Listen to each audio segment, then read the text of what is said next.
Сәлем достар, бүгін біз сіздермен сарымсақтың 10 түрлі пайдасына тоқталатын боламыз. Бірінші, бактериямен күреседі. Сарымсақты шикіде жегенде аллицин заты бөлінеді. Бұл зат түрлі зиянды бактерияларды жояды.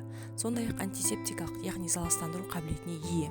Егер сарымсақты қыздырса немесе ыстық суға салса, онда аллицин бөлінбейді.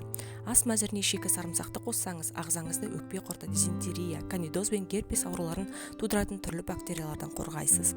Екінші, қан тамырларының қызметін реттейді. Сарымсақтың құрамындағы аллицин жүрек қан тамырлары жүйесінің қызметін реттейді. Көне сарымсақтың бір бөлігін жесе, қан тамырлары нығайып, қан айналымын жақсартады. Залалды холестерин мөлшерін 10%-ға төмендетеді. Сәйкесінше қанның ұюын болдырмай, жүрек талмасының алдын алады. 12 апта бойына сарымсақты үзбей қолдану артериалды қан қысымын реттейді. Үшінші, қандағы қант мөлшерін төмендетеді. Қант диабетімен ауыратындар күнделікті сарымсақ жегені жөн. Сарымсақ қандағы қант мөлшерін 25%-ға төмендетеді. Бауырдағы инсулиннің ыдырауын баяулатады. Сонымен қатар қан тамырлары және күре тамырлардың жұмысын реттеп, қант диабетімен ауыратындардың жүрек қағысын жақсартады. Төртінші, иммунитетті күшейтеді. Сарымсақ вирус ауруларды емдеуде және олардың профилактикасында таптырмас табиғи дәрілік құрал. Сарымсақты күнделікті пайдалану тұмау сырқауды 60% алдын алуға болатыны дәлелденген. Тұмаудың алдын алу немесе ауыра қалған жағдайда емдеу үшін күніне 2-3 рет мұрынға сарымсақтың суын тамызған жақсы. Бесінші, қатерлі ісіктің алдын алады. Сарымсақ құрамындағы күкірт, диалил, сульфид, салицистей мен селен ағзадағы шлакты және сыртқа шығарып қана қоймай, қатерлі ісік жасушаларын өлтіреді. Зерттеулердің нәтижесінде сарымсақты күнделікті қолдану қатерлі ісіктің пайда болуын 20%-ға төмендететінін көрсеткен. Соның ішінде асқазан рагы, тоқ ішек ісігі, бауыр, сүт безі ісігі қаупін азайтады. Алтыншы, паразиттер. Аскаридозбен жер бетінде 1 миллиард адам ауырады екен. Бұл ересектер мен балаларда кездесетін ауру. Оны тудырушы аскарида, яғни ішек құрты, ал сарымсақ ішек құрттарымен күресудің табиғи әрі тиімді жолы.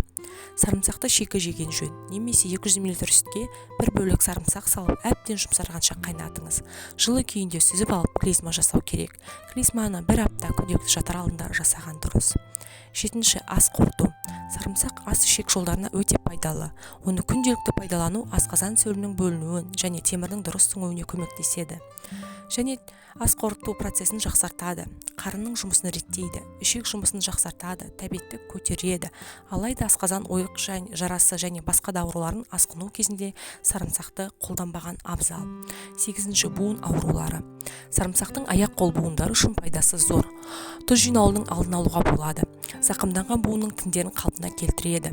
Сүйек майларын азаюын болдырмайды. Остеоартриттің алдын алады. Сондықтан да сарымсақты ас мәзіріне қосыңыз.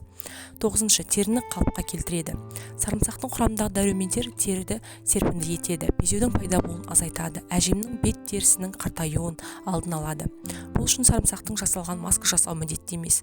Күніне сарымсақтың 1-2 бөлігін жесеңіз болғаны. 10-шы, сарымсақпен артық салмақпен күрес. Сарымсақ дұрыс тамақтану механизмінің тетігі. Сарымсақты жеу арқылы артық салмақтан арылып қана қоймай, сол қалыпта ұзаққа дейін сақтауға болатын. Сол үшін күніне 2-5 грамм сарымсақ жеген жөн. Бұл дегеніміз 1-3 тіс сарымсақ. Сондай-ақ зімбір қосылған сарымсақ шайын ішуге де болады. Видео ұнаса лайк басып, комментарий басып тіркеліңіз.